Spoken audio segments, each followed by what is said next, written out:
Hey, everybody. You are listening to the Total Basis Podcast. I'm your host, Felipe, and with me, as always, is Sean Flannery. Sean, how you doing this evening? We're here. The Mets are up 5-0. I fully expect them to blow it by the time we are done recording this. So we'll see what happens.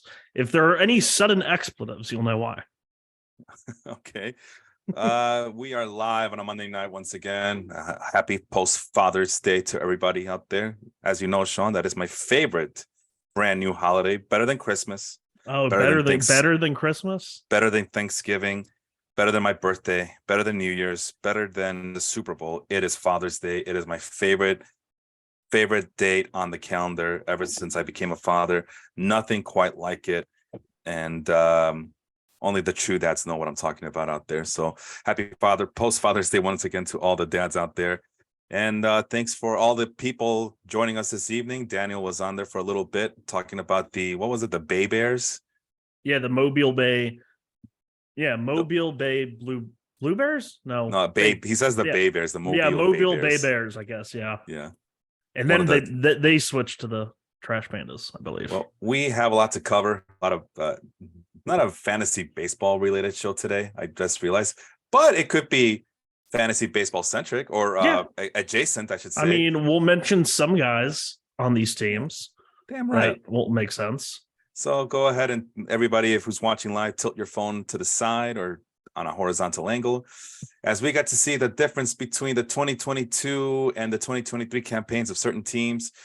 We're going to start with offense first. I hope everybody can see that spreadsheet. If not, I can make it just a tad bit bigger. Can you make it bigger, Felipe? We love it when you make it bigger. It's got to rub it the right way. Huh? You got to scroll that mouse wheel just at the right speed. That's the way Christina Aguilera taught me. I tell you what. Oh, God. This is going off the rails quick. Well, WRC plus is the stat that we're going to be using. As you know, well, Sean, go ahead and explain to the kids what the WRC plus stands for. So that tiny little W in front means weighted. That big R means runs. The big C means created. And the plus means plus.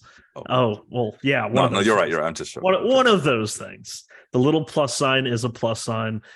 Basically, all in all, weighted is going to bring it down to league level. And okay, I thought Kyle Tucker hit a home run. That would have been difficult. And then the plus is going to be adjusted for things like park factors and league factors as well. So, yeah.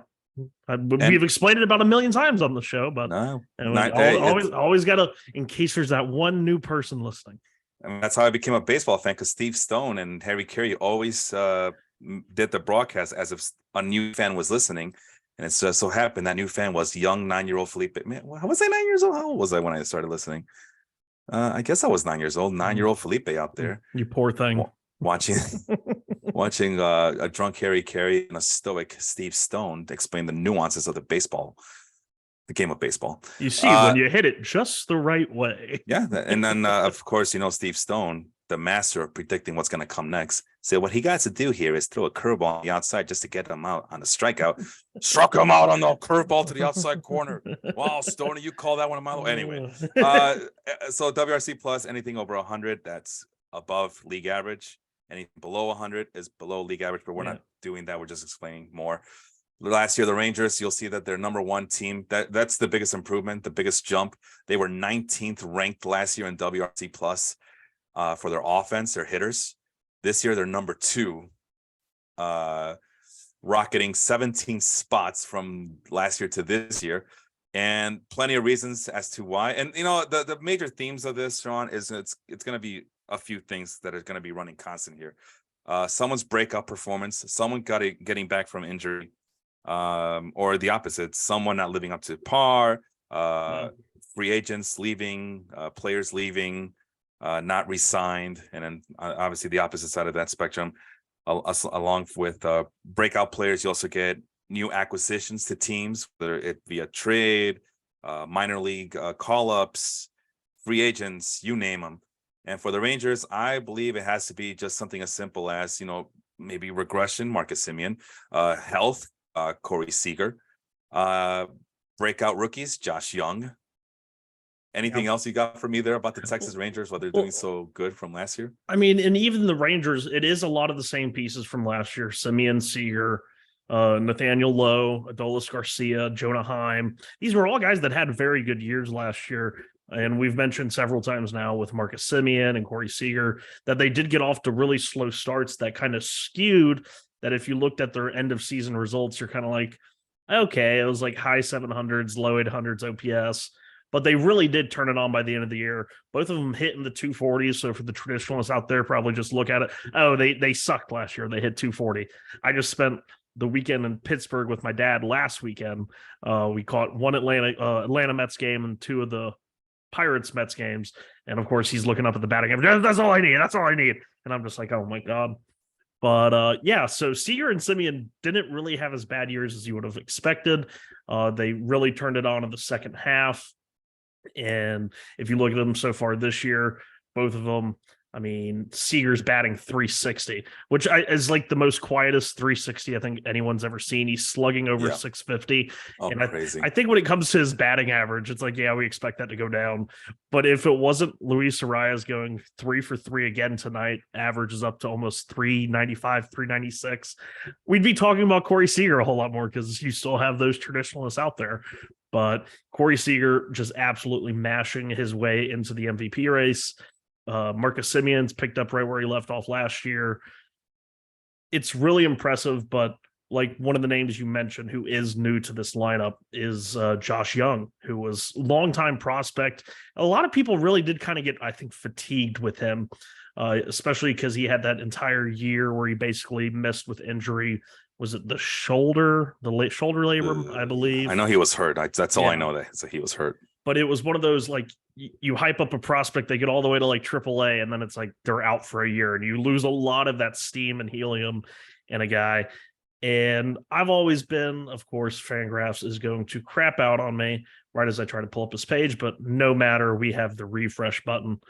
I was always kind of worried about some of the swing and miss. He ran, a high mid-20s in the minors, and then he got to AAA and it spiked to like just under 30 for the little bit of time he was there last year in his first cup of coffee. He did get 100 plate appearances last year. I think a lot of people forget that, and that's sometimes really big for the development of a player.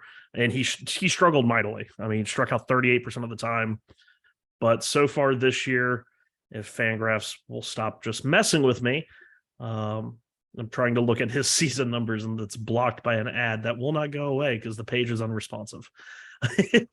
But here he is. He's hit, I think, 14 home runs. It's the team lead. Yeah. Actually, he's one home run behind Adolis Garcia, but hitting 278, 335 on base, 496 slug.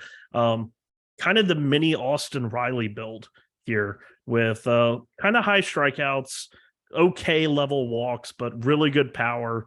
And the fact that he's not the guy that they're relying on to do all of this, because they have those big contracts in Simeon and Seager and someone like Nathaniel Lowe, who just kind of gets lost in the mix, but is just a really good professional hitter. Yeah, then, very dependable. Yeah, and the exciting guy like Adolis Garcia, who gives you the home runs, a little bit of speed.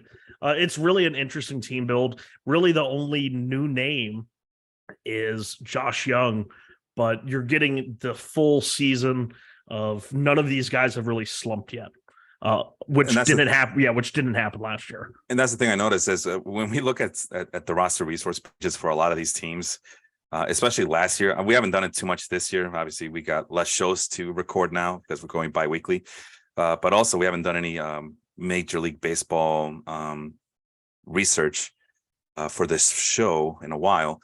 But when we were looking at some of the this year-to-date stats at the roster resource page, there was always like 1 through 9. There was some few good hitters at the top, and then a precipitous dip, and then a bunch of guys with on-base percentages of like 310, 290, 321. The Texas Rangers, man, every single guy over here in their starting lineup is around the 330 mark for on-base percentage. And two more guys that I want to include here, and then before we move on to the next team, is Ezekiel Duran. I know he came over for the Yankees, and he kind of took over the starting position after it looks like Brad Miller got hurt. Well, no, when Seager was hurt for like the first month, right. because I remember I told you I was like, I kind of like Ezekiel Duran with Corey Seager being hurt, and we had a discussion about, it's the Javier Baez mold of player, and I'm like, yeah, but the Rangers are super hot right now, and even I didn't really expect it to last this long, but here he is. That's what I mean. They found an everyday position for the guy, and it's paid off for them at the bottom of the order. And then we talk about prospect fatigue. Leody Taveras finally, after Sean bashing him for all those years, finally is getting some regular playing time. Center field, they don't move him out of there. I know this because every time I look for an outfielder, he only qualifies at center field, which sucks for me because I need corner outfielders at the moment.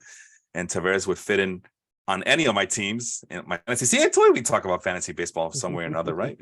But Taveras, after years of being basically the only prospect of, worth mentioning for the Rangers and kind of being like a failed young player for them, finally has figured some things out and has gotten an everyday role on that team. The bench looks amazing. That's a hell of a bench that they got there for their position players, starting with Travis Jankowski, Robbie Grossman. And not that we're going to name every single player on these teams. Otherwise, we'll be here for 17 hours here.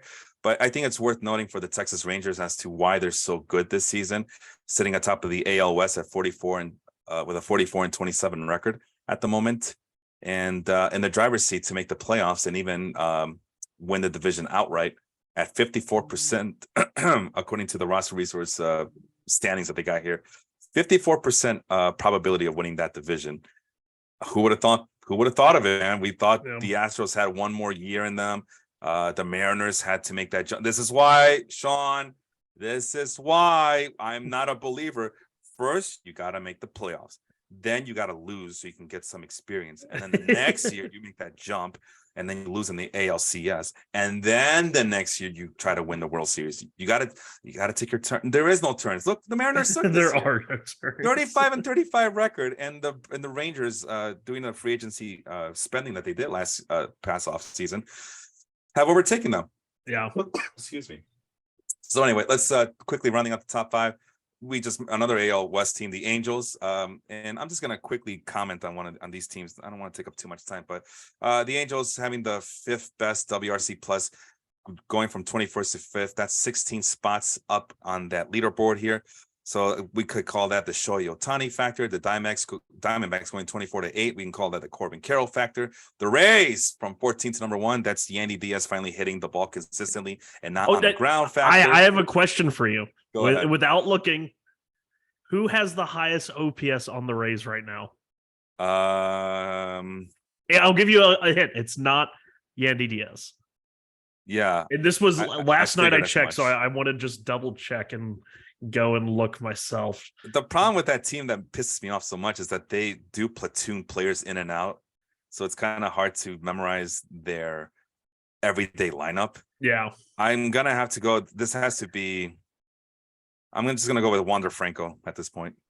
Who is Luke Raley? Oh, I've seen that. And again, he's been so good. Another guy, but he doesn't play every day, at least not from the last, because I've been keeping an eye on him for fantasy baseball purposes, and his name always shows up. But the thing I hate about him is that he doesn't play regularly because I think he's left-handed, right? Yeah, left-handed.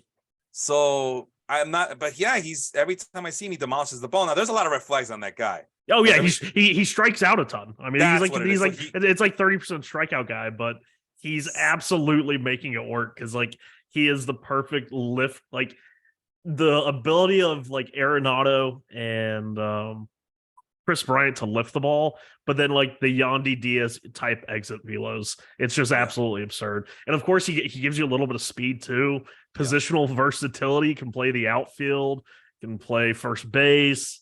When I was looking at that yesterday, I was like, wow. But then, of course, there's like three guys with an OPS over 850, 3 or 4 guys that have 850 plus OPSs that are qualified on the Rays. So just a stupid good team. Definitely not shocking to see them as the number 1 hitting team this year. And then rounding out the top 5 for the biggest jumps from last year to this year in terms of WRC plus, it's the Pittsburgh Pirates going from what was it, 27th place to 18th place. And it doesn't really jump out of the picture when you put it that way. Technically, though, that's 9 spots ahead now from last year.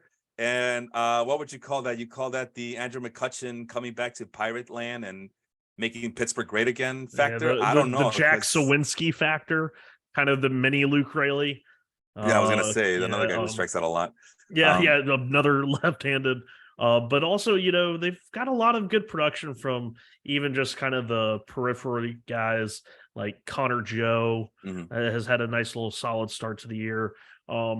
They're a team that looks really well balanced. They don't hit for a lot of power, but you look at the on bases and you see a lot of 345, 350, 330, 335. There's not many that completely bottom it out unless you look at their catching situation, but that's why they recently called up Henry Davis, even though he's now starting in right field, not at catcher. Austin Hedges got to work those pitchers, but it seems to be a kind of a very professional team. And of course, when you have the veterans like McCutcheon, Carlos Santana, I think that works its way amongst a team that is very young. And you see improvements from them in terms of having these professional level at bats. So, and of course, can't mention the Pirates without mentioning my guy, Ji-Wan Bae, who also probably doesn't play every day. Let's see. Oh yeah, he gets sat down against lefties every once in a while, you know, and then every once in a while they'll God, have he's already faith up in to him. 20. I didn't realize he was at 20 stolen bases already. Yeah, that's why I don't cut him ever on any of my teams. I need those stolen bases. But that runs at the top 5. Like I said, I'm not gonna go through all of it. You can catch the YouTube page to kind of see the top 15 at the moment. But let's go to you know what? That's what I wanted to say. Something that's worth mentioning here is that the Padres are 15th. They've gone down by 1 spot, though. Really, it's only 1 spot. But it just they went from 12th last year to 13th this year, which is kind of surprising because every time I see that team, it's like it's a lot of big names at the top, but there's a lot of holes everywhere else. Like they're like the Phillies now. Yeah, you see, that was I made the same comparison earlier this offseason. It was like 1 through 4, 1 through 5, you're gonna have a hard time beating them. But everything after that was so pedestrian. And I mean, I guess it's gotten a little bit better with Gary Sanchez kind of finding his role again as the starting catcher, because that Austin Nola trade, I don't know what the Padres, even when they did it at the time, like we looked at them and we were like, this is a terrible trade. And is it though? I mean, it was Austin Nola, and they gave up Andres Munoz and Ty France. No, and then they also gave up Taylor Trammell. Did they have Trammell at that point? The Padres must have, yeah. Yeah, I think he was in that deal. Yeah, and now you mentioned Munoz. Yeah, that's definitely an automatic loss. Because I know that every time the Padres trade away prospects, they end up not doing anything for their new teams. But in this instance, you're telling me it's Ty France and Andres Munoz, and that's and Ty France already went and had an all-star caliber year, and Andres Munoz is this show's love child. Anything that sticks out outside between 6 and 15 here besides the Padres? 6 and 15. Of course, you have the Orioles there. They've gone up from 16th to 10th. That shows the Giants, kind of shocking a little bit, but they've kind of similarly gone back to that 2021 style where there was a lot of platooning.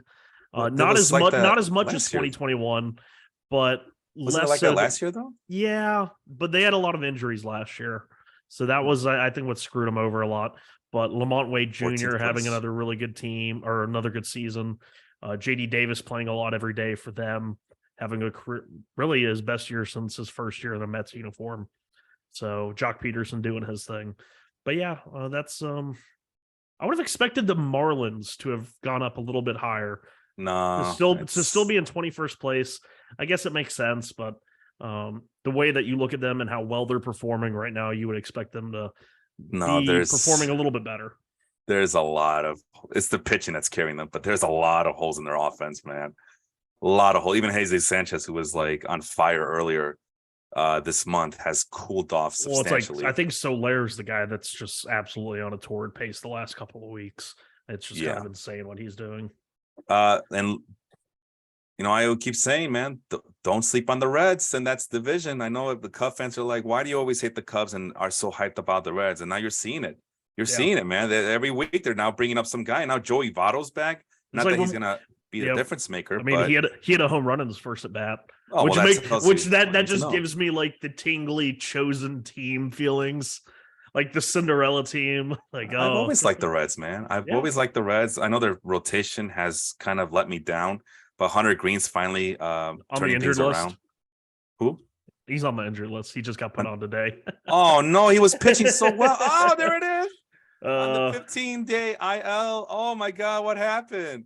He was doing so well. He was turning the corner over there. Yeah, so now all of a sudden the top three guys that we really liked, Lodolo, Green, and Ashcraft, all on the injured list. Andrew Abbott, who has only made 4 starts, albeit 4 very good starts, finds himself as the new number 1 of that rotation, which I find hilarious. Well, but there's still 2 games. They're a fun team. There's still 2 games above 500, although the Reds are, they're only projected a 10.9% probability of getting that division. But all they have to do is overcome the Brewers, and the Pirates are going to do something stupid as always. And the Cubs are 5 games below 500. Last I checked, 2 games above 500 is better than 5 games below 500. But no, there's a lot to like with the Reds team. I always liked them for a while now, and it looks like they're finally getting up.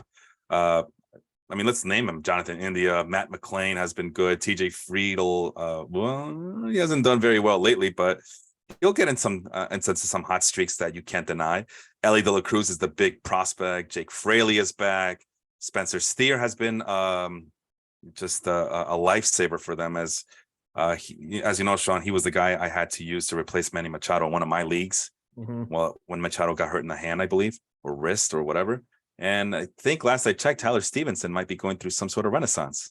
Yeah, and I think the quietest performer so far in this lineup, since it got lost in the Ellie De La Cruz promotion because it was before that, but since being re-promoted on May 21st, a guy who we talked about a lot last year that we liked, but had some reservations because of the big strikeouts, but Will Benson, remember, was the outfielder in the Cleveland organization. Mm-hmm. He was up at the first part of this year, struggled immensely. I think only had 1 hit through 7 or 8 games. Went back down to AAA, but since being promoted, has 18 hits. That's perfect for a 333 average, 152 WRC plus, 4 extra base hits, and he's walking more than he struck out, and he's settled into a strong side of the platoon there. It's not showing on roster resource. Yeah, because he's played a good bit in the outfield because Jake Fraley's back and Joey Votto's back. Yeah, so but if he keeps performing, they're going to have a hard time, I think, keeping him out of the lineup. And he can also play all 3 outfield positions, which helps him. And Nick Senzel is back, so if you could see maybe a Nick Senzel getting the short side of the platoon there, playing more in the infield. Who knows? That's what I'm hoping for, because I picked up Will Benson in a lot of my leagues, not thinking that he would, because he would, like you said, he's too hot to sit. Anyway, let's move on to the bad teams, unfortunately. So I think we all know who's going to be down here. It has to be the Brewers and the Yankees. So really quick, the Brewers, well, I mean, that's just bad management. We know that, right? They go from the 11th best WRC plus team to 25th, and that's just mismanagement on the Brewers' part. Not it's whatever, man. The Brewers are in constant tank mode. The Yankees, that's the Aaron Judge not being around factor, and just Aaron Boone factor, and Vince Mercandetti talks about it every single day. Like, we get it, they suck, but just wait until Aaron Judge gets back. I know I am. I need him. Cleveland Guardians. So do I. Guardians going from 16th to 28th. Remember, that was the whole Miles Straw, Stephen Kwan, all these guys, part of that resurgence. And then suddenly it's not looking too good on offense for the Guardians. Yeah, it's kind of the guys, the Stephen Kwan coming back down to earth a little bit. Still producing fine, but just not at the level he was last year. And then Jose Ramirez, while still being good, is not as great as he once was, I guess would be the way to put it. And then of course Andres Jimenez has probably been the biggest offensive letdown for them so far. My computer really just does not want to work with Fangraphs right now, which is very unfortunate. Yeah. Well, really quick, Guardians Never Fear, Bo Naylor is finally up and running. So we've said this like 3 times already this year with Bo Naylor. Well, now he's up for sure now. This time it'll be for sure. Oh, it has to be. I thought they designated Mike Zunino for assignment. And did they DFA Zunino? Yeah. Okay, but they also kept David Fry and Cam Gallagher on the roster. No, it has to be Bo Naylor, man. It has to be Bo Naylor time. They really like David Fry, from what I've heard. Well, so did the cast of Futurama. Astros also -12 differential from last year. They went from number 6 offense to number 18th this year. That's the Jose Altuve. It can't stay healthy. White Sox also, and the Mets, might as well name them. And so the White Sox were 16th last year. Now they're 25th. The Mets third last year. I'm shocked that the White Sox were up that high last year. Yeah. It's kind of shocking. I mean, remember that's what happens when you had you're playing against a weak division, right? Yeah. But it's like they still didn't Eloy and Robert miss a bunch of time last year. Yeah. So that's kind of weird. I don't know.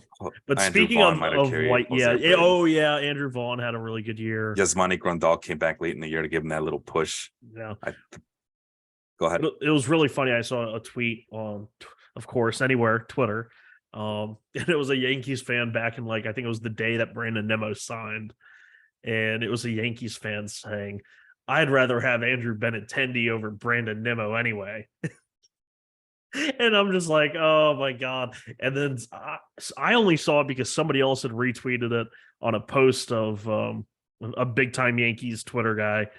He had posted Brandon Nimmo and he was talking about how well Brandon Nimmo would have fit in at the top of the lineup for the Yankees, blah, blah, blah. Too bad he's ours. You cannot have him. And so I went and I just replied to the guy who had retweeted the old tweet. And I was like, oh, this is cringy.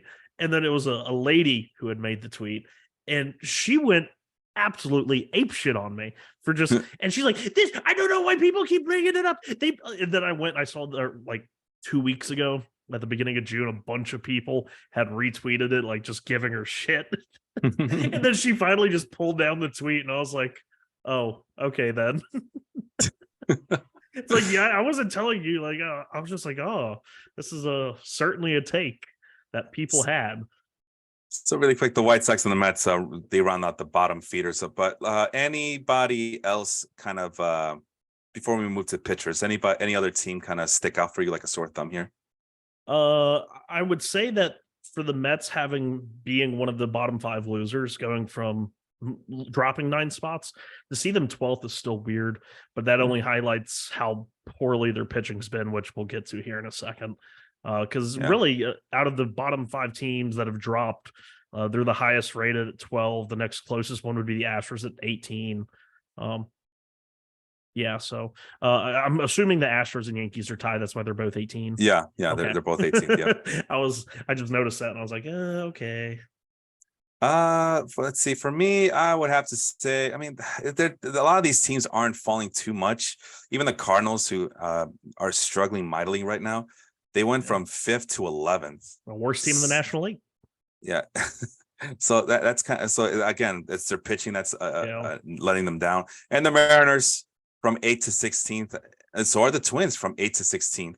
So if you're a Twins fan, you're kind of wondering why did they have to let go of Luis Arias.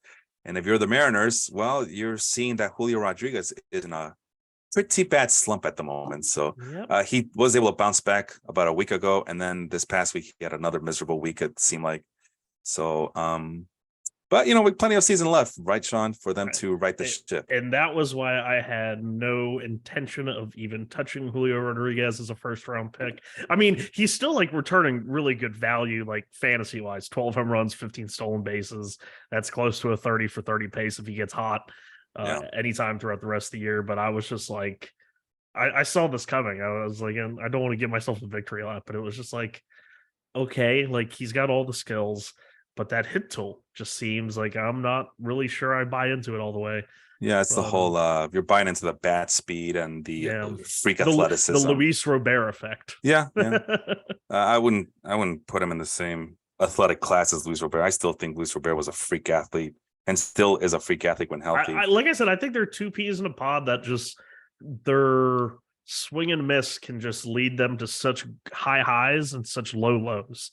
That like when they're going, it was somebody showed I saw it was Luis Robert's rolling strikeout percentage graph, and it was just like roller coaster up down, and I was like, Jesus God, I'm gonna get whiplash. Yeah, they both are very swing heavy, but that's what happens when you have a lot of bat speed. Anyway, we have the starting pitchers now. The number one, and we're using Sierra, not FIP or any of the other ones. I've always been a big fan of Sierra, which stands for Skills Interactive ERA. Again, it's basically what can a pitcher do if all he can do is control for strikeouts, walks, home runs, and with a little wrinkle with this one is, can we somehow the batted balls, can we make them be more league average and be more fair, and that way we can evaluate these pitchers on their skill, hence Skill Interactive ERA, and take away the luck factor that's usually involved with pitching. So, in that being said, last year 19th, the Twins were 19th last year in this category. This year, the number one team, good enough for an 18 spot jump from last year to this year, and that's with us already loving the Twins last year. I think that might be just the lack of explosiveness. The Twins are a very steady team, but a lot of their pitchers do lack in strikeouts. And then this year we're seeing the what do you call it? The emergence of guys like Joe Ryan taking another step forward, Bailey Ober getting another opportunity to stick in the rotation. Sonny Gray having a great career level type year. Yeah, freaky season bounce back of sorts for Sonny Gray. Finally healthy. And then the guy I wanted to mention was Louis Varlin, who has been slumping recently, but as the back end starter for that team, you could do a lot worse. And we're still waiting on Tyler Mahle and Kenta Maeda to come back. So like I said, I've always been a big fan of what the Twins are doing. Definitely look better than the White Sox at this point. So, and then really quick, rounding out the top five, Mariners. That's just George Kirby emerging. We talked about it, Sean. Players with breakout seasons. The Mariners have him in George Kirby. Yep. The Texas Rangers. We laughed at the hefty price tags that they had to pay, but it was worth it because at the very least, yes, you lost out on Jacob deGrom, but at the very least, you still have John Gray and most importantly, Nate Eovaldi anchoring that rotation.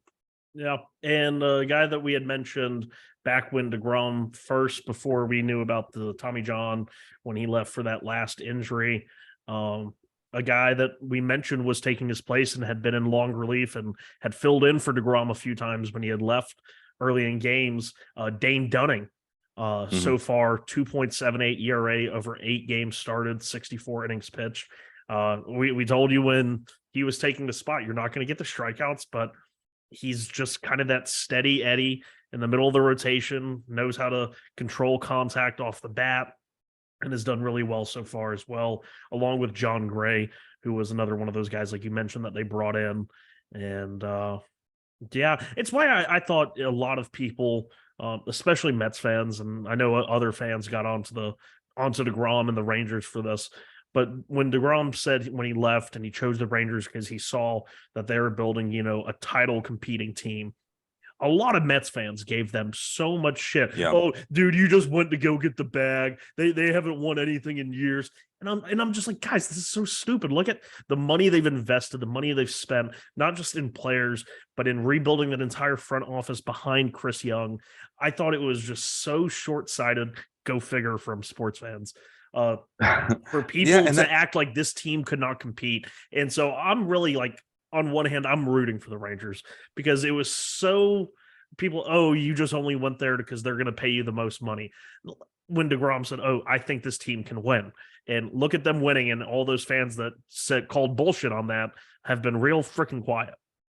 Yeah. And we talked about on this podcast about it wasn't just about the big names that they signed, but it was the names that were coming up their farm system. Yeah. We just talked about those guys, the Ezekiel Durans, the Leody Tavareses, the Josh Youngs, and we haven't even gotten to their rotation or any of their pitching, but even we'll get to it soon. But I wanted to round out the top five here. The Tigers, Jesus Christ, the Tigers. Going from 29 to 17. How are they doing again? I feel like they're making some noise recently. Tigers 31-40, third place in the AL Central. Good enough for 4.5 games behind the Twins that we just mentioned. Who is on that Tigers rotation? Well, Matt Boyd still that's there. one. Joey Wentz, still kind of a semi-prospect at the age of 25, soon to be 26. Reese Olson, that's the guy I've been talking about. Prospect, yeah. The guy I've been talking about since, I think, even since last year. But definitely, that's a guy that was that I ranked very highly coming into this season as a prospect pitcher to look out for, just because he was going to get the opportunity, and sure enough, he sure has gotten it. Results have been mixed so far. Michael Lorenzen has been a nice addition. And there were some guys who were injured, like Eduardo Rodriguez, who was actually, last I checked, Sean, correct me if I'm wrong, but I believe he was someone that was holding that rotation steady for a little bit, wasn't he? Yeah, and I mean, I know you're using Sierra here, but I will say that so far they have the sixth worst ERA in baseball, right below 5. But there are some still interesting, I guess, names when it comes to the Tigers. And we're not saying they're just one of the biggest risers, because they've gone from absolutely terrible last year to more middle of the pack this year in Sierra. Still not great, still bottom half the league, but seeing guys like Reese Olson come up, and then they had another starter who I need to find. Eduardo Rodriguez was off to a really solid start before a ruptured finger pulley. Did you know that fingers had pulleys? I did not. I guess that's a pulley. I don't know. Well, my daughter tells me that there's a daddy finger and a mommy finger, and they always ask, "Where are you?" And then somebody else that I wanted to mention was Tariq Skubal. He'll be coming back supposedly soon to the, what do you call it, to the rotation as well. And that's one thing we don't do on this podcast. We're never going to look at ERA. We won't do it. It doesn't give us enough information. I feel like some of these peripherals give us more information about pitching performance and what should be, all things equal, when you take away some of the luck and unpredictable variances of the game. I don't know. I feel like it makes more sense to me as opposed to ERA. If you want to listen to ERA, go listen to another podcast. Yeah, we're never going to mention that. The most I'll do is whip. I'll do whip. Yeah. Well, no, even their FIP does move them up a little bit, going from bottom 5 in ERA to 11th highest FIP, right in between the Yankees and Boston. So definitely probably pitching into some bad luck there. But I have a hard time just chalking it up to bad luck too, because they do pitch in a pretty pitcher-friendly park, even with them having moved in the fences a little bit. Yeah, the 281 BABIP, which is bottom 5. Sorry, I don't even know how to describe it. I guess I had it ranked. Is it pitching? Yeah, it's actually a really low BABIP, so this all is very confusing. So let's see the starters. Well, there's other factors involved with Sierra as well. It's not just luck. Yeah. That's the big one where they try to make everything league average in the fielding. Yeah, it's still I'm having a hard time here. It is the 5th or 6th lowest BABIP in the entire league. For comparison, the Reds have the highest BABIP among starting pitchers at 337. So that's a very unlucky team. And they're so unlucky, Sean, that all their major pitchers are now injured. Yeah, the funny thing about that is the way that Cincinnati is as a ballpark. It's not a big outfield, so you wouldn't expect the BABIP to be that high. Sorry, my cats are fighting. But you would expect the BABIP to be kind of more neutral and just have a lot of home runs given up, which they have given up a lot of home runs. But they're giving up the 3rd most home runs in baseball. But that is actually very interesting to see the Reds have that high of a BABIP. Unless Sierra is talking about, well, the Tigers have given up the 9th highest home run per 9 inning among their starting pitchers, but a lot of those balls should be league average. When you account for league average, it's not too bad. Maybe that's what they're getting at here. So, but again, I like talking about this type of stuff, and ERA doesn't do anything for me. I don't get any information out of ERA. And now you could probably say, oh, well, what the hell are you getting information from Sierra? Well, I'm getting more information from Sierra than I am from BRA. I can tell you that much. I think when you're looking at base results, ERA still has a place. If we're looking, I mean, because Sierra is more of a predictor. It doesn't tell us what should have happened. It tells us what could likely happen. It's more predictive than reflective, and ERA is still just what happened. It's like the same thing. I've seen this discussion many times, especially now that we're in All-Star game territory, when people start using like FIP or Sierra to base their all-star votes on, and that's where I'm kind of like, that's what I do. I know, but even then, I feel kind of icky about it because it's like we should put the people there that like we know what they've done. Like for fantasy purposes, listen, man, I've done that before. For fantasy purposes, I'm all like, screw all that. Give me the new stuff. But it's like, no, for like I've done that pure before, results. Sean. I've done that before, and we've seen some really shitty names from the WHIP list, the ERA list that show up, and then you never hear from those guys ever again. Oh, but he had a top 10 ERA, so he was good, right? Well, that's also the problem with the All-Star game being like right in the middle of a season, is you end up electing a bunch of guys that had just really good first halves. Oh, James McCann. Well, that's why we had that episode last time. And then just terrible second halves. Yeah, that's why we had that episode last week, to make up for that fact that there is such a thing as a second half swoon. So that's how. Okay, so Skill's interactive ERA is let's see, but the strikeouts are good, even better than FIP suggests. High strikeout pitchers generate weaker contact, which means they allow fewer hits. The Tigers they don't have that high of a strikeout per 9, but the strikeout per walk ratio is 12th in for their starters. Okay, so that's all of baseball. Okay, so I think that's more. That's part of it. Yeah, that makes sense. And you could say, well, for those who like the WHIP, I know WHIP, they have a 1.25 WHIP. So where does that rank them? That's probably middle of the pack to like 15 to 20. That's what I'm thinking. 1.25 is top 10. It's 10th overall. Wow. 10th overall. So yeah, that's leave me alone shocking. with this. That's kind of ERA shocking. minus is a little high. FIP minus is high, and sorry, when I say high, it means that they're above league average, which that's bad. Yeah. Because you want to be below league average, because it's ERA, FIP. You want it to be lower, and there's the 4.97 WHIP. But you know what? The 4.97 ERA that you mentioned. Or that you might have mentioned. I don't know. I think you said that it was closer to 5, but I'm looking at only the starters now. I think they were sixth highest starter year. And as of today, 4.97. As of today, they're at Sierra. They're 17th overall. But what's the thing with the Tigers? They went 29th to 17th overall. So there's improvements.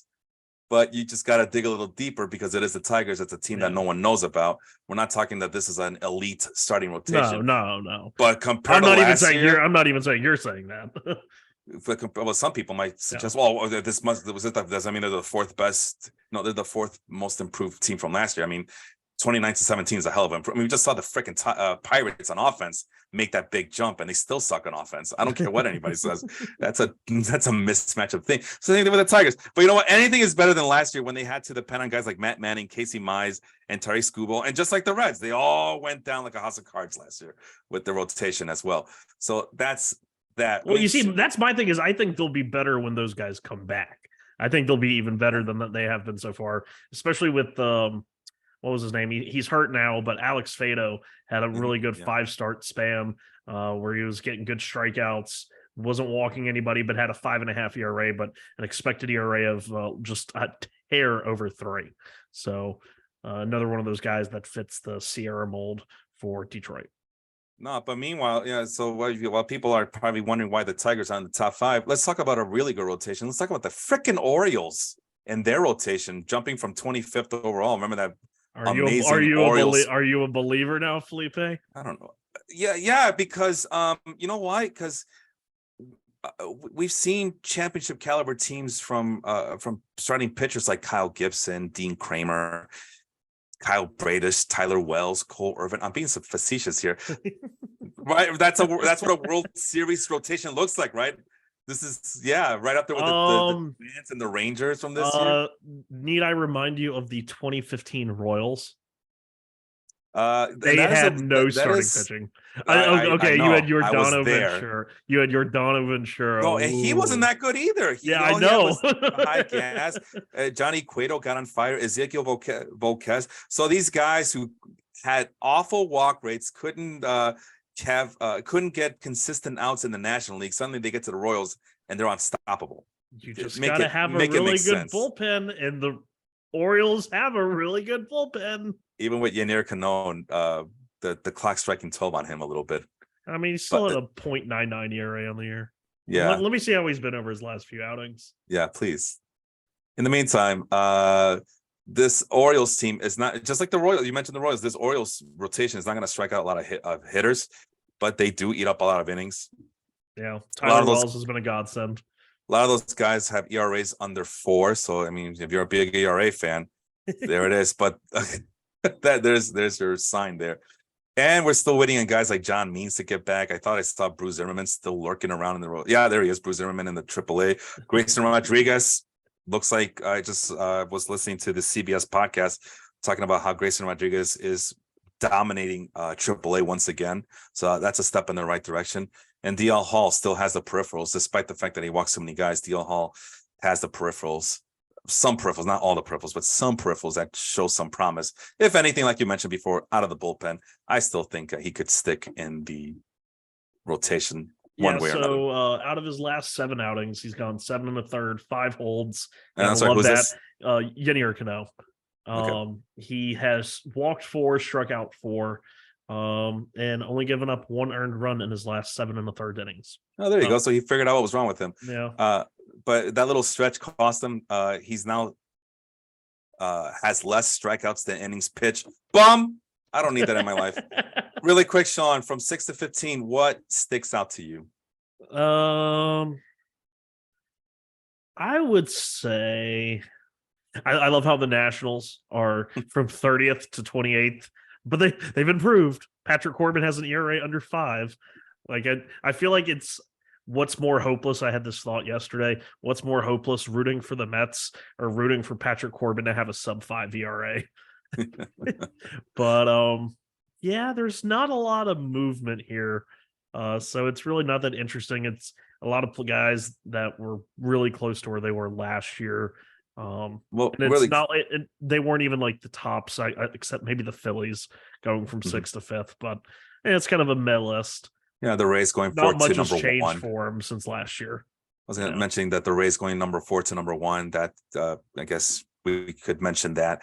There was the Pirates 24 to 21st. That's the Mitch Keller effect, because the rest of that rotation sucks ass. I don't care what Pirate fans think. That's a terrible rotation. But you guys are gonna put tell me some respect on Dick Mountain. You guys are gonna tell me that's a World Series rotation right there. Have you ever seen one, right? Like the Granted, I still like Johan Oviedo, and Luis Ortiz stuff has been interesting. And then this Oswaldo Beto guy, who I'd never heard of in my life, has come up and he's only made 1 start. But yeah, apparently he's got like kind of nasty stuff. Listen, don't get me wrong. I like their young guys, but that's just it. They're just young guys, and they're getting shelled. You know, in your deepest of hearts, Sean, you see the Pirates for your hitters for fantasy baseball hitters. You see the Pirates on the schedule, and you cannot hit the submit button fast enough to insert those guys into your starting lineup so they can eat some Pirates pitching. The other thing that sticks out on this list at number 6 is the Red Sox going from 17 to 8th, despite the fact that many people thought this team was dead in the water coming into the season. And I remember, I don't know about you, but me personally, I was like, why are people not giving them a chance? You look at the names; those are not bad names. But people were bashing Brian Bello. He looked pretty damn good against the Yankees this past weekend. I can tell you that much. Yeah. They laughed at James Andrew Paxton. O'Sullivan, friend of the show, was just bragging about. I guess Bello started yesterday on Sunday Night Baseball. I believe so. Yeah. Yeah. So he had sent when he acquired Bello. Must have been like a year, 2 years ago now, and he acquired Bello and Ty Madden for Lamont Wade Jr., Dominic Smith, and there was a third bat. I can't remember who it was, but he was taking his little victory lap. And it's like Bello, I like. I worry he's more of the thrower, not a pitcher, but he has worked on his command. He's not walking as many this year. So definitely moving in the right direction. To see him have only a 303 walk per nine is very encouraging. Yeah, I was always highly regarding Bayo. I know you mentioned him last year because there's a spreadsheet that says that you've mentioned him first in one of our prospect shows. But the claim to fame with Brian Bayo, you know what it is, right? He won me a championship in the podcast league last year, so he'll always have a special place in my heart. He was part of that. He was part of that roster. James Paxton, they all laughed at him. He's now back, and he looks really damn good. Cutter Crawford, slowly but surely making his way into that rotation. Garrett Whitlock finally looking like he's going to be an everyday. I'm sorry, not every day. Sorry, part of that rotation after going back and forth between bullpen and set rotation. That's the funny thing about this rotation is it's full of the guys, Cutter Crawford, Garrett Whitlock. Oh my God, Fangraphs, I'm submitting a strongly worded email after this, but it's just full of guys that have bounced back and forth from the bullpen to the rotation. And it's like, okay, they're really too valuable to be in the bullpen, but they might not last long enough, or they don't have a big enough repertoire, good enough stuff as a starter, but they're making it work right now with Crawford and Whitlock. And then there was something else. Oh, and then Tanner Hook, who was coming onto his own, but then he got hurt. Yeah, he just got hit in the head. It wasn't as hard to watch as some comebackers I've seen, because it was more just in the face and not in the skull, like by the temple. That's when it gets really scary. Like Tyler Zombro and who was the other guy? I think Zombro is the one that comes to mind. But yeah, that one was rough to watch. The bottom five, there they are. The Mets going from the number 2 rotation to the 24th rotation. That's negative 22 spots below, and that's with the addition of Justin Verlander. Yeah, and Chris Bassett or no? Bassett and Walker left. Blue Jays and Phillies, they let Bassett and Walker go, and they brought in Senga and Quintana and Verlander. Those were the 3 starters they brought in. Yeah. So how's that for irony? The Guardians, who we've heralded as a team that knows what the hell they're doing with their pitching, they're finally giving up on some guys. They went from 14 to 26. As I feel, Sean, that a lot of the stuff that they were doing with smoke and mirrors finally caught up to them. Plus, the fact that Tristan McKenzie is hurt once again for the umpteenth time this year is really, really hurting their rotation. So we can give credit for that. Yankees going from number 3 to number 14. That's still respectable, but obviously, that rotation is lacking some depth. At least it's not as good as last year. Yeah. Brewers, there's another team that I'm so sorry. Go ahead. No, I was just going to say with the Guardians, it's if you go by more of the traditional result-based stuff, you'll see like Shane Bieber, you'll look at him and you'll be like, oh, he's having a fine season, nothing great. But when you compare it to his prior years, the strikeouts way down, stuff way down, hits allowed way up. I mean, he's pitched 95 innings and given up 91 hits, only struck out 69 batters. Nice. But it's really just the only guys that kind of I look at and I'm like, okay, I like them, is Tanner Bibby. And then, of course, you could possibly have, there's been rumors of top prospect Gavin Williams throws like 100 plus. He could be coming up. But like you said, it's a lot of the shine's worn off a lot of these guys like Bieber. There were Mets fans saying, oh, we need to trade Parada and Mauricio. And like, I'm not even the high guy Mauricio. And they're like, we need to trade him and get Shane Bieber. And I'm like, this is not the time that you give a giant package for Shane Bieber. Like, no, maybe 2 years ago, but not now. What unless you're trading with the Giants. Yeah. Giant package. The Brewers was another one of those teams that we used to herald last year as one of those pitching factories. Not anymore, from number 9 to number 19. And I don't know who's coming out of that horizon. I think they got Robert. Is that the team that has Robert Gasser? Yeah, that's who they got in the yeah, and that's all I could tell you, because I don't know anybody else. What deal did they that was the Padres deal with the Padres, but who was it for? Was it Josh Hader? Yeah, it was the Hader deal. They got Gasser and somebody Gasser and Dinelson Lamet, who just recently got DFA'd by the Rockies. Oh, you give up a 474 foot home run to Travis d'Arnaud. You kind of expect that DFA notice in the morning. And then the Angels, who the 6-man rotation experiment, and despite the fact that Shohei Ohtani is a part of that rotation, going from 13th overall to 19th overall. That's 6 spots. That's a 6-spot drop. And that was a team that I don't know about you, Sean, but I actually liked their 6-man rotation. It wasn't too shabby, and looks like it's made out of it's going to shambles according to these numbers. Yeah, Aside from, I mean, go ahead. like it's not a severe drop. I don't think it's as bad as that makes it look there, because I still think it's a pretty solid. Granted, Roster Resource has them on a 5. Have they switched off of a 5 due to injury or something? I doubt it. That someone's getting hurt. Yeah, I mean, but it's like I'm looking at their injuries for the pitchers. I didn't realize Chris Rodriguez was a starter. Did he get hurt this? No, that was a while ago. That was a while back ago. Jose Suarez was a guy that was in that rotation. He got hurt at the Yeah. beginning of May. I mean, they'll find the 6th guy just to give Shohei that extra days of Yeah. rest. And of course, with the way sometimes the schedule works, you don't really have to have the 6th guy very often. So sometimes you do, sometimes you don't. Yeah, I'm trying to see who else would be at AAA to kind of save the day, and it's trash, man. Yeah, I'm Anyway. not sure if Chase Silseth has made any starts at the major league level this year. I want to say he has. If you're waiting on Chase Silseth this year, then the Reds, that's a name we just talked about them. That kind of sticks out. The Dodgers going from 8th to 12th. That kind of sticks out. Anybody else stick out for you there, Sean? I mean, with the Dodgers dropping, you kind of tie some of that to somebody like Julio Urias. The Brewers was one that was really jarring to me when I first saw it.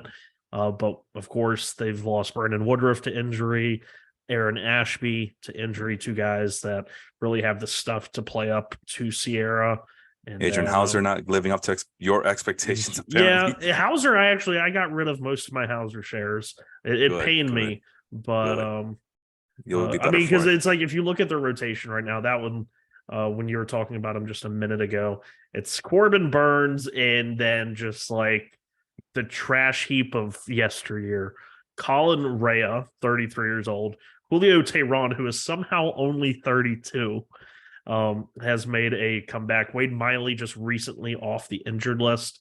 And Freddie Peralta, who seems to be aging like Benjamin Button. He's only 27, but he just seems to be getting worse every single year, which is shocking for a guy who is one of my keepers in the Baseball Life League not that long ago. Corbin Burns, though, has kind of bounced back. He got off to a somewhat shaky start. ERA was like over 4, but he's gotten down to 3.4.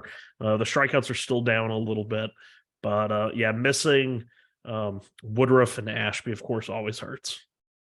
And then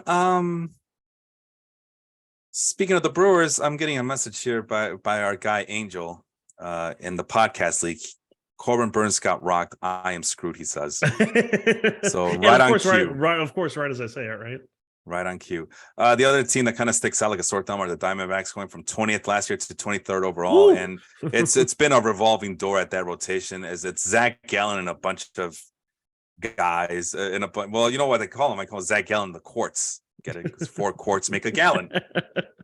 But yeah, Corbin Burns gave up in 5 innings, 8 hits, 7 earned runs. Yikes. And to finish up the Diamondbacks as of today, 43-29, number 1 in the NL West. So again, who needs pitching when you can outscore the other team? And even their bullpen they're nothing to brag about, as you'll see. Yeah. But they are improving, as you can see. Number 10, the Diamondbacks from 29th to 22nd. So that's a 7-spot improvement for them. But let's start at the top with the Cubs going from 28 to number 11. That's a 17 jump spot. And I think before the show started, you're like, who the hell do they have? And the last couple of years, the Cubs have just been piecing together a solid bullpen. And no big names, nothing to write home about. Just they do what they got to do to get the job done, to be a 500 team, Sean. That's what they're doing. The rebuild that Cub fans keep telling me about is 5 games under 500. And that's all they're trying to do is be 500. Because I don't know what the hell they're talking about, bro. I don't like any other their players. They're at a lot of their minor leaguers are, for me, they're improve it mode to me, because aside from Pete Crow Armstrong, you could take them all. And I don't know, this team just frustrates me. But there you go. They have pieced together a solid bullpen just so they could be 5 games under 500. Bravo. And for this one, we're not using Sierra, Sean. We're using FIP traditional because why? I feel like for bullpen, we want those guys to dominate. We want the high strikeouts. We want the high yield of strikeouts, but we also want that low walk. And we definitely want no home runs given up, especially in late inning situations, because that will just crush a team. And the Cubs have done the best at improving all of those facets of the game. The Reds, number 2. That's a little bit of a shocker. Even I'm surprised. I love the Reds. I don't love them that much for them to be improving that much, but that would explain why they're 2 games above 500 this year. Cardinals, another thing that's ironic is I never liked the Cardinals bullpen. Like I like some of their names, Their but bullpen has been terrible this year, though. Not collectively. I'm trying to figure out how they're because what I know I'm going to go to ERA here, but the Mets just finished playing them. And it's like they were talking on both broadcasts about how they got 4.16 ERA. That's right. Same as the Mets, Phillies. It's lower than the Texas Rangers bullpen. So they were okay. So maybe it wasn't the bullpen as much, but they were showing like how many leads they've lost. Yeah, I mean, so that could be both starters and bullpen, and just maybe giving up only 1 run but still blowing a lead. But they were talking about this bullpen like it was just absolute tatters. Well, yeah, Giovanni Gallegos is probably no longer the closer. And according to roster Jordan resource, Hicks got back-to-back save appearances. Yeah, I was going to say Jordan Hicks is listed as the closer once again. Chris Stratton, 40 strikeouts in 37 innings. That's, we want more strikeouts than innings. That's a good thing. Yeah. Genesis Cabrera, 32 strikeouts versus 26 innings. That's a good thing. So they got a lot of guys that can they can yield a high amount of strikeouts. And for FIP, that wins out. And if you can control your home runs, that also wins out. From what people tell me, that's a very pitcher-friendly ballpark. Last I checked, people tell me. But that doesn't explain they can't make up their mind on what that ballpark is. It's pitcher friendly, but then it's hitter friendly. Because the hitters are doing well. The hitters are doing pretty well this year, even though they're not dominating like they did last year. Yeah. But let's see. I'm on the relievers, team relievers leaderboard for 2023. And it's just the bullpen. The Cardinals are 6th overall in strikeout rate. Actually, tied for 5th with the Mariners. Can you believe that? Tied for 5th in strikeout rate this year. So that explains their why they move up to number 5 this season, as strikeouts are king when it comes to FIP. Yep. They have a 250 strikeout per walk ratio. I mean, that means 2.50. So that's good enough for 17th place. Meh. So it's lack of command and control at times, but they do yield high strikeouts. Yeah. So that explains it. And other than that, ERA minus 99. So they're 1% better than league average. If you want to go traditional there and put some context on it, they're 1% better than league average. Number 4, the Red Sox. We just talked about them, and I did take a look at them. Bullpen looks much better than it did last year on paper, sure, jumping 10 spots. And finally, the Royals. The frickin' Royals. Is that the Aroldis? That's the Aroldis Chapman effect. Scott Barlow still sucks. I don't like him. And then Angels at number 6. That's the thing that catches you off guard, moving up 9 spots from 27th to 18th. And I guess you could say that's Carlos Estevez finally being the closer on that bullpen, right? So Scott Barlow still has more saves than Chapman. I thought Chapman was closing. No. Barlow has 7 saves and Chapman has 2. No, Barlow has always interesting been their guy. They love the guy. I don't know why. Yeah. Who else do they have on that team? It just can't be Chapman alone. Carlos Hernandez was a guy who started for him but threw really hard. Seems like a random guy. Taylor Clark has had a nice little season to start the year. And Barlow, even take away the saves, 36 strikeout versus 25 innings pitched. That's pretty damn good. I know. I just know every time I look at Scott Barlow and you look at the peripherals, I'm like, why is he slider? Damn right. It's got a good one. So and then but still the back end of that bullpen, it's a work in progress. As you can see, they're just that's a lot of yuck. Well, they also have some injuries. Josh Taylor, longtime lefty from Boston, Stalmont, Garrett are all on the IL. So as well as Jake Brentz, but that's been since last year. What else sticks out to you in this top 15 list here? It's maybe the Blue Jays bullpen. The addition of Eric Swanson, who at the time a lot of Blue Jays fans didn't like that they were giving up Teoscar Hernandez to get Yeah. back a reliever, and who was the other piece in that deal? I can't remember. But there were a lot of people that were kind of like, "Whoa, why are we trading an all-star outfielder for a relief pitcher?" And to move 5 spots up on the ratings. yeah, and Teoscar Hernandez has not gotten off to the hottest of starts, and Eric Swanson has been, just like he was last year, one of the more underrated relievers in baseball, setting up for Jordan Romano. Also, the full appearance of Nate Pearson, on a regular week-to-week basis without going on the IL. He's been a really good setup, sometimes multi-inning guy for them. And of course, we never doubted the stuff. And then they have some guys like, I did not realize he was struggling as much as he was, but Adam Simber, real funky righty specialist. Trevor Richards and his changeup are befuddling people left and right. Yimi Garcia is still there, but struggling as well. So they have a nice solid 5 guys, and then experience on the back end of the bullpen, but they currently struggling. They should open up a burger joint. The other thing I wanted to mention were the Twins. I keep telling folks, I like the way the Twins are constructed. No, the Twins, all they do is choke. They're irrelevant. They're nothing.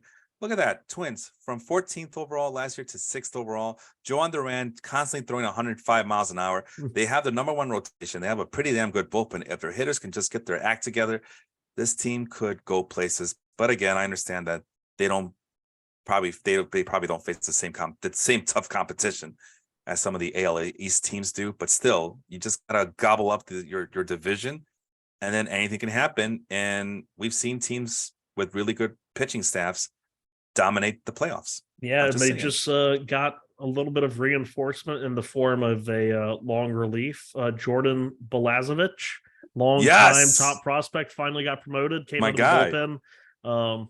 Through 40 innings. I want to say he went 3 1/3 or 4 innings, something like that. Finally got the call. That was after Jorge Lopez was put on the restricted list yesterday. Okay, so roster resources saying mental health. I never heard an update on that, but I remember waking up yesterday and people were just like, Jorge Lopez is on the restricted list, and everyone's like, okay, what crime did he commit? And I'm just like, oh, that's terrible. But also often what happens. But of that bullpen, obviously, Yohan Duran's the main focal point of it. But the reemergence of Brock Stewart, longtime top prospect who just flamed out, came back as reliever, reinvented himself, velocity spiked, throws a good hard slider. Of course, guys like Emilio Pagan have Tigers fans every time I look just pulling their hair out. And it's like he has great stuff. The Rays saw that's why they had him for so long, but it's just like he's so up and down, so unpredictable. And that's not really what you want in a relief pitcher, is you have no clue what you're going to get out of him when you put him on the mound. But Giovanni Moran, lefty, nasty stuff, has to work on his command a little bit. But has a lot of the swing and miss. It's a nice bullpen. I really don't mind it, especially if they get kind of back to form. And then we go all the way to finish up the show here, all the way down. By the way, the bottom two, the two, what would you call it? Fallers, not ballers, but fallers or decliners or whatever. Is it decliners? It is. Losers. From last year, the biggest losers from this year to last year. At number 30, the Dodgers, even though they have some names that we've always loved on this show, then either hurt or just simply inconsistent or unlucky, but bad things are happening. And of course, at number 29 are the pitiful, disappointing, god-awful, good-for-nothing Chicago White Sox. And let me tell you, Sean, I watched that game between the White Sox at Dodger Stadium and Clayton Kershaw doing all that he could to not just win the game, but also blow the game, but also win back the game. And then, and then the Dodgers, they came back and they actually got the lead back from after Mike Clevenger ruptured his biceps. So here comes that vaunted White Sox bullpen, right? And then the Dodgers went and got their bullpen, and they did mention that on the telecast that that Dave Roberts has struggled to find a good mix of bullpen guys, and like, why? It's the Dodgers. And then I got the eye test run on me, and I'm like, oh boy, how the mighty have fallen. It was brutal, Sean. Not a single bullpen can keep a lead in this game. The White Sox nobody wants to win. The White Sox ended up winning, and sure enough, I do this project, and that explains how bad that game was. The Dodgers, number 30, and the 29th worst team from this year to last year, or from last year to this year, the White Sox. Also on the mix is the other pitiful team, the New York Mets, going from 7th last year to 25th this year. That's Edwin Diaz, right? That's the Edwin Diaz effect, and then you go back to the beginning of the year. Verlander missed a month. Max Scherzer was out and then suspended, missed basically a month. And you had starters that weren't going deep in games. They were absolutely just torching the bullpen day in, day out, just throwing guys out there who have recently been DFA'd, released, sent to other teams. Guys like Tommy Hunter, Steven Nagosic, the two most recent examples of where the starter would only go 2 1/3, 3 1/3. And they just kind of had to throw guys out there and say, hey, sorry about your ERA, but just throw as many pitches as you can. And they go up there and they give up 5-6 runs. The back end has been solid enough. Guys like David Robertson, Drew Smith, Adam Ottavino's taken a step back from last year, but a lot of it stems from the starting pitching, but also the whole Edwin Diaz effect. Everyone else had to move up one spot. So a lot of issues there, but it is, I kind of wanted to look at the Dodgers situation closely because I would have not expected them to be the bottom team here. But because Evan Phillips is still being really good, Brusdar Gadderall is still really good. But the guys, and Shelby Miller's been an absolute renaissance for them in the bullpen. But the guys that had insanely very good years for them, Yency Almonte, Alex Vesia, guys that were great relief pitchers for him last year, have been a mixture of hurt and ineffective. Victor Gonzalez has been up and down, but definitely Almonte and Vesia, two guys that were nails for them last year, struggled immensely so far. So they're kind of in that same situation where it's like, okay, we only have two guys.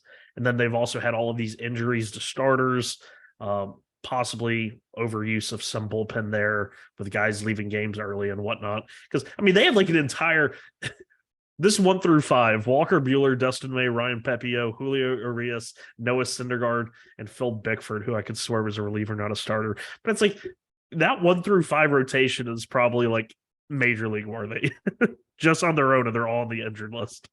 Yeah. And once again, it's just one big bandage after another. Yeah, I remember Phil Bickford being a bullpen guy. Why is he in the rotation? I think he started for him a couple of times. I don't know. At any rate, I also was going to mention that maybe a lot of those guys in the bullpen were having to be gone from the team because their wives got pregnant and they were due to give birth.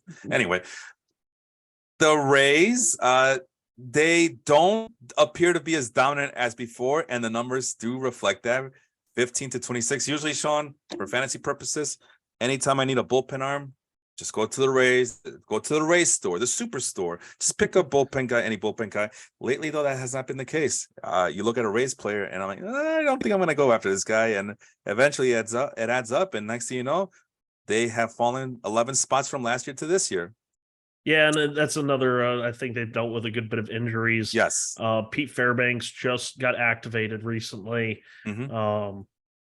But it's like at the same time, you don't think they've been that bad because I don't think they are that bad. 26th. They're brutal. Can't be trusted. I mean, Jason Adams has been really good. Colin Poche hasn't been himself, but he's been good. I actually did see his name show up this past weekend. I was like, hey, Colin Poche, finally a guy that I can trust. Yeah. But there was other guys that I trust just a little bit more. Garrett Clevenger, hard throwing lefty they got from LA last year or 2 years ago. He's been hurt. Another team whose starting pitching situation has probably negatively affected the bullpen with how many injuries they've dealt with. Yeah. And just not, Tampa's never going to be a team that lets their starters go very deep, especially their young guys or guys coming off injury like Yanni Trinos and Tyler Glasnow, or the young guys like Shane McClanahan and Taj Bradley who stepped into the rotation. So you're probably asking a lot from these bullpen guys that in a perfect world you wouldn't ask them to. Oh, and there's a Jake Diekman sighting. More evidence to, as long as you're left-handed and you throw really hard, you have a job in Major League Baseball. Yeah, teach him young. Forget the right hand. Just stick with the left. And a couple of teams. Well, the Phillies are always going to be bad. I don't care what they did last year. They're always going to be one of the worst bullpens. I tried telling Phillies fans this last year. I had a full. I think I even posted in Baseball Life, but it was like if you took the top 5 or the top 15 in walks per 9 by relief pitchers, the Phillies bullpen, out of like their top 8 guys by roster resource, 5 or 6 of them were in that top 15 for worst walks per 9. And I'm just like, this is not going to end well. Yeah, they're waiting for Jose Alvarado to come back. He did finally come back. But him, he has a guy who has a history of walking a bunch, but just in the second half last year to this year, hasn't walked that many. But him coming off that injury, I'm skeptical if there's any sort of like reverting back. But I mean, it's Kimbrel, Soto.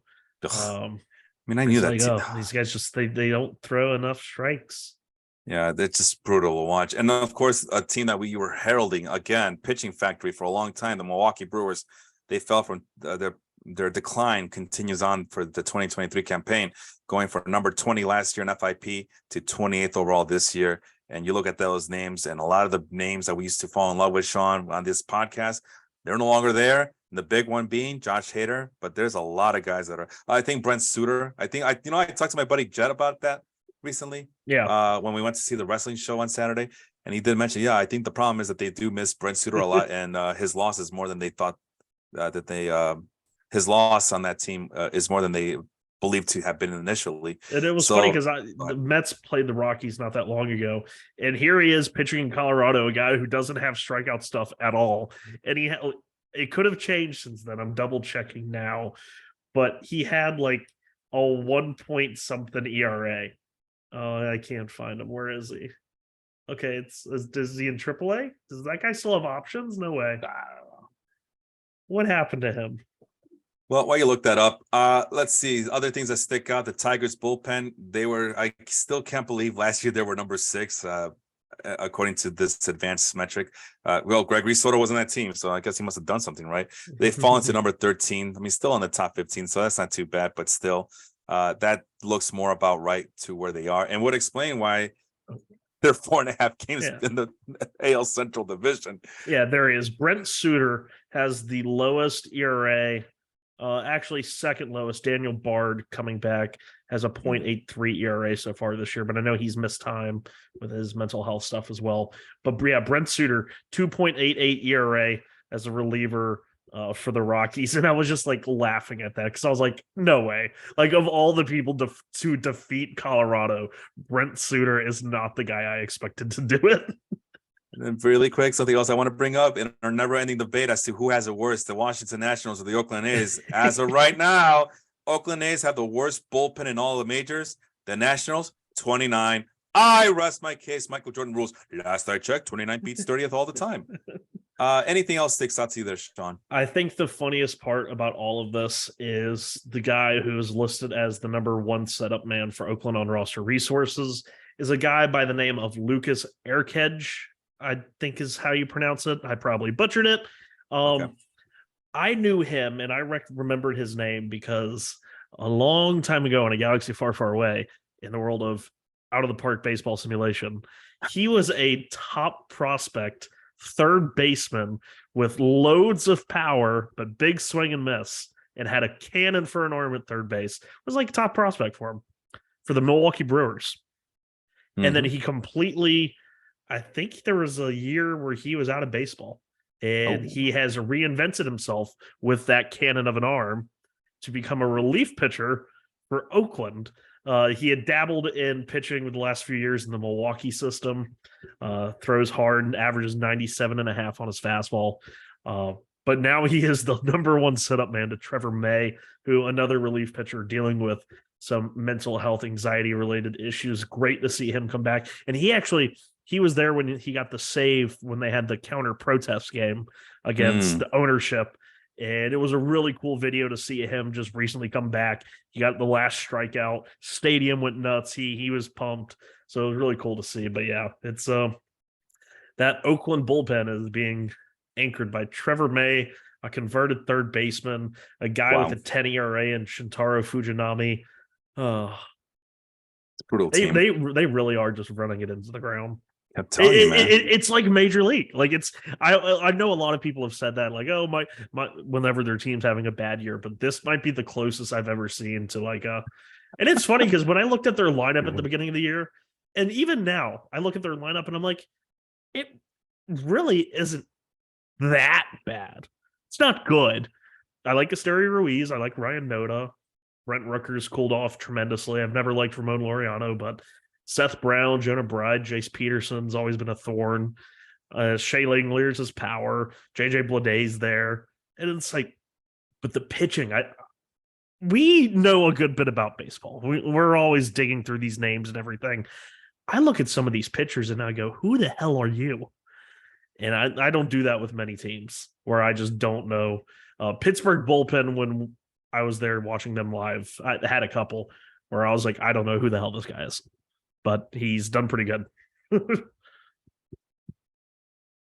And that is it. I stopped sharing. I am done. You're done No more- sharing. no Sharing is more- no longer caring. Well, we covered this like a blanket. We basically got what 3 phases of 30 Major League Baseball teams. We try to mention as many teams and as many players as we could on this episode. So all we have left to do is, Sean, you have any last words for the people out there? Hopefully my Mets can go from stop being the biggest loser, because that was one thing I wanted to ask you. If you had to pick 3 teams that were like the biggest losers of those combined lists, because I have 3 off the top of my head. I think it's pretty easy. It's Cardinals, Oh. Mets, Dodgers. I'm sorry, what was that? The 3 biggest losers if you combined all of those lists. Oh, I see. And you said it was the Mets and the who now? Mets, Cardinals, Dodgers. Not in any particular Yeah. order, but yeah, like I think That sounds about right. That yeah, sounds about right. I'm sure Yankees could probably fight for an honorable mention there. No, man, you know what? I don't want to hear from them because they have one guy and one guy only that can literally carry an entire team on his broad shoulders and just lift. He's basically that saying. How does it go? When the sea rises, all boats rise as well, or some crap like that. It's Aaron Judge. Aaron Judge improves. Don't quit Aaron your day job, Judge- Felipe. Aaron Judge improves. Aaron Judge improves your offense, your starting rotation, and your bullpen simultaneously like that when he gets back. Can we throw in the White Sox in as well as just garbage teams that should be better than? Well, I guess I always had a feeling about them. Even when you know what? I To don't be want a biggest loser, you had to be good before. Were they really that good yeah. before? Shame on me. But what about some big winners? I mean, the Rangers has to be one. Yeah, right? yeah. Rangers. Diamondbacks, I guess, even though Yeah, Diamondbacks still are ranked pretty low in a lot of those categories. Yeah, it's an interesting list to pick from, but yeah, definitely the Rangers are the clear favorites, and all of this shows. I mean, all of this is obviously evident in the standings. But this is kind of more like the behind the scenes of why the standings possibly look like that. I guess the Orioles would be a good one. The Twins, even though I like the Orioles. The Twins are 500, so it's like whatever. But like I said, their offense, man, their offense. It's just they have way too much talent to be this mediocre. I know that Vince, I think when Luis Arias left, yeah, he took all the hit tools from Byron Buxton. But he's never around. He was always hurt. Well, so was Buxton. So, but isn't it interesting now that they're apart, they're always healthy now? Yeah. But Correa's always hurt. No, but I know that Vince likes to trash on them, and rightfully so. The history is just not on their side. But you look at down on paper, 1 through 25, 26, 20, whatever, how many players are from bullpen. And I thought their bullpen was their weakest spot. It turns out it's a strong suit. At least it could potentially be. But it turns out it's the offense that's letting everybody down. Yeah. And even you look at their offense, it shouldn't be this awful. It shouldn't be this putrid. Well, I feel like they've mismanaged a lot of the parts of it. Probably. Yeah. I mean, Julian just finally now got called back up. And it's partially because, they had guys like Jorge Polanco that they were waiting on. And then when Polanco came back, didn't do anything. And it's like I think they just need to find the right set of like young players, which I think Julian is one. You got to pick somebody either between Kirilov and Larnick. I think that's leaning towards Kirilov these days. When you just find a set like lineup and go with it. Like That's not happening. veteran be damned. But yeah, it's not going to happen with that team. That's not going to happen. Sorry. All right. Well, that's basically it. Well, I mean, it is June 19th. Oh, we're literally coming down to the halfway point. Some teams have played, the Rays have played 75 games. A lot of teams have played between 70 and 72 games. So we're in that sweet spot, but might as well do it. You ready? One last thing to share before we call it quits here for the rest of the month, I think, right? I don't think we have any more shows coming up. And then this 4th of July weekend. So I'm definitely not doing anything. I'm going to be at a million baseball games that weekend, Sean. Oh, really? Oh, yeah. Austin has it somewhere. I don't know. I think Milwaukee, Cubs and Brewers, and then Guardians and Cubs, and White Sox on the 4th of July. So I'm going to be dead tired from that after that weekend. So said and done. But here it is, man. Oh, wait, that's not what I was looking. Oh, is that what I was looking for? No, I was looking for the playoff odds. So, but is it right here? There it is, playoff odds. It's loading. And why do we look at playoff odds, Sean? Because why not? There's a Rays 14.7 World Series. Wait, would you prefer to look at it this way by division, or would you like to look at some other format here? MLB. Oh, okay. I see you like to live dangerously here. Oh yeah. Put it all in front snap. of me. Put it all in front of me. Braves. Yeah, well, we're gonna do away with divisions and conferences very soon, right? It's just gonna be all 30 teams, and Major League Baseball is gonna do what I told them to do, have everybody face a fixed number of time, and then do it like European soccer. You declare a regular season champion. You do an mid-season tournament like they do in the Champions League, right? That's where we're going with this, right? Right? Yes. Braves, the highest percentage. Usually, it's rare. Even Dave, what's his face from Z? Well, it is funny that we really didn't mention them on this list, on any of the lists, but it's because they're the same as they were last year. steady Eddie over there. But it's what's the guy? Can you say his name? The guy who does the Zips projections, Dave Zimbrowski. Oh yeah. I think you know what I'm talking about. Yeah. He always points out how rare it is to see a team at 20%, especially maybe around this time of the year, 20% to win the World Series. The Braves have higher odds of doing that than the Rays do. And despite the fact that we basically dedicated an entire show where we were kicking the Dodgers down, they're still at 9.8% to win the World Series. Yeah, and my only concern with that Braves heavy projection, their bullpen has been very good. Nick Anderson's been a revelation. But the one concern I have is their starting pitching.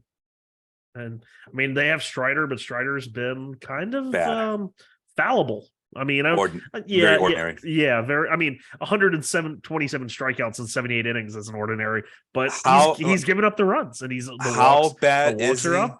How bad is Spencer Strider? I cannot even defend him with the peripherals. Not joking. I probably could, but no. How bad is Spencer Strider?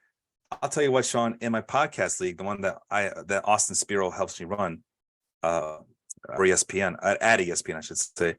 I basically have a chokehold on every single pitching category known to man, right? Because my pitching is vaunted. Yeah. Well, I finally lost the quality starts category because of stupid Spencer Strider. There, I said it. This is why you don't trust relief pitchers, guys. You see, I was there for the game where the Mets lit him up for like 7 runs, and then the Braves lit up Verlander for 7 runs. And of course, the Mets lost that one in heartbreaking fashion, extra innings, 13-10 walk-off for Ozzie Albies. That was terrible. But they're all bum-ass pitchers. Yeah, anyway. That one, it was really funny because like people that were around us at the game were all talking about like, oh, Strider's going to shut us down. Verlander's going to shut the Braves down. It's going to be a pitching duel. And then I turned around to one of the Mets fans behind me and I was like, the Mets actually have Strider's number. If you look like for their career, his ERA against the rest of the league is like 2.4. His ERA against the Mets before that game was like 7. It's like, wow. It's a very stark difference. And then I take it all the way back to the one game where he only went like 2 1/3 or 2 2/3, and the Mets had like a swinging bunt here, a ball down the line that was just fair, and he went into the press conference and said the Mets got lucky. And ever since that game, anytime, I think he's had one good start since then out of like 3 or 4, but when he cannot face the Mets, and I think it's all mental. Well, I'd like to have fun here, Sean. Let's finish with this. Of all these teams right here, from the Red Sox all the way down to the Reds, right? These are the teams that have less than 1% chance of winning the World Series this year. Who do you like the most to actually win a World Series by a miracle? That's it's like the best team amongst them you would think are the Cardinals, but they have the worst record aside from the Royals and Athletics, and they've just buried themselves so deeply, and I don't see any way where they can fix their pitching that dramatically. Reds, 0.1%. I was gonna say the Reds The too. Reds, 0.1%. Mark this in time now. I would actually suggest that the Red Sox are the surefire thing among this list right here. The Red Sox, that's why they have the highest odds. They definitely, I do believe that they have the inner pole. What do you call it? The pole position, right? Among this bad list of teams. The only issue with the Red Sox is just how crowded the American League East and the wild card situation is. Hey man, we just gotta wait for the Yankees to falter some more because Aaron Judge is taking a sweet time. The Orioles, they have, I mean, come on, we saw their pitching staff, the rotation. That's no, it can't. We cannot have that bad of an Orioles rotation do anything in baseball. We can't have it. And who knows about the Blue Jays, man? The Blue Jays, we've been waiting on the Blue Jays to do something. Hey, how about your guy Jose Barrios? Huh? Yeah, he's picked it up a little bit. I think he got shellacked today by the Marlins. He got 4 innings, 5 earned runs. By the way, I also agree about the Reds. Joey Votto's back. He's gonna lead them to the promised land, and they're gonna sneak into the playoffs, and then hearts are gonna be broken. And I'll say this, Barrios does have a 3.28 ERA. He had been on a very nice stretch there, but I will remind everybody out there, he has an expected ERA of 4.5. Oh, yeah. When I use Sierra, it's bad, but you get to use those fancy StatCast numbers, and you're the freaking god over here. Anyway, that's a good place to stop. That's Sean over there. I am Felipe. Thanks for tuning in. Hope you guys learned your lesson here, or learned a lesson here today. And we will see you again soon. Take care, everybody. Adios.